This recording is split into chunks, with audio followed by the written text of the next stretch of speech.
দে অসমী আই ৰূপহী গুণৰো নাই শেষ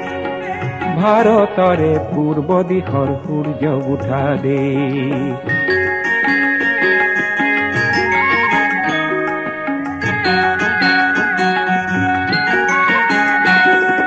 গোটেই জীৱন বিচাৰিলেও অলেখ দিবস ৰাতি গোটেই জীৱন বিচাৰিলেও অলেখ দিবস ৰাতি অসম দেশৰ দৰে নেপাওঁ ইমান ৰসাল মাটি ও চিৰ বিনন্দিয়া তোমাৰ সেউজ পৰিৱেশ ভাৰতৰে পূৰ্ব দিশৰ সূৰ্য উঠা দে